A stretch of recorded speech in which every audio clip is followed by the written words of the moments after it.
یہ زندگی کے لمحات کتنے قیمتی ہیں۔ وہ امام غزالی لکھتے ہیں کہ ایک شخص کو جنگل میں پتھروں سے بھری ایک تھیلی ملی جن کی قیمت سے وہ آگاہ نہیں ہو سکا۔ اس نے ان پتھروں کو دائیں بائیں ندی نالوں میں پھینک دیا، یہاں تک کہ جب گھر پہنچا تو اس کے ہاتھ میں صرف ایک پتھر تھا۔ تو اس شخص کا ایک دوست تھا جو کہ گوہر شناس تھا۔ اس نے جب اس کے ہاتھ میں یہ پتھر دیکھا تو تجسس بھرے لہجے میں پوچھا، یہ قیمتی پتھر تجھے کہاں سے ملا؟ اس نے کہا، جنگل سے۔ گوہر شناس دوست نے پوچھا، کیا یہ پتھر مجھے فروخت کرو گے؟ اس پر اس شخص نے مسکرانا شروع کر دیا، یہ تاثر دیتے ہوئے کہ بھلا اس پتھر کی بھی کوئی قیمت ہو سکتی ہے۔ جب گوہر شناس نے قیمت بتائی تو وہ شخص رونے لگا۔ گوہر شناس نے رونے کی وجہ پوچھی تو کہنے لگا، میرے پاس اس طرح کے بہت سارے پتھر تھے جنہیں میں نے عدم واقفیت کے باعث ضائع کر دیا۔ مجھے تو اس کا قیمت کا اندازہ ہی نہیں تھا، میں واقف ہی نہیں تھا۔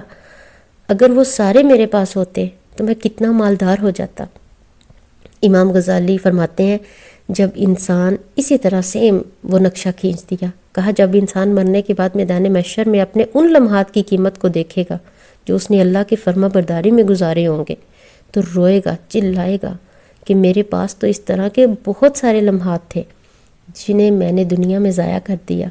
کاش میں نے ان لمحات کو اللہ کی اطاعت اور فرما برداری میں گزارا ہوتا تو آج میرے پاس نیکیوں کا ایک ذخیرہ جمع ہوتا اور میری بخشش ہو جاتی۔ اس لیے خدا را آنکھ بند ہونے سے قبل زندگی کے قیمتی لمحات کی قدر کر لیں۔ زندگی ہر لمحے موت کے قریب ہو رہی ہے۔ اگر آج نہیں قدر کریں گے تو کل کو بہت پچھتاوا ہوگا۔ اللہ تعالیٰ ہمیں دنیا سے اس حالت میں اٹھائے کہ اللہ تعالیٰ ہم سے راضی ہو چکا ہو۔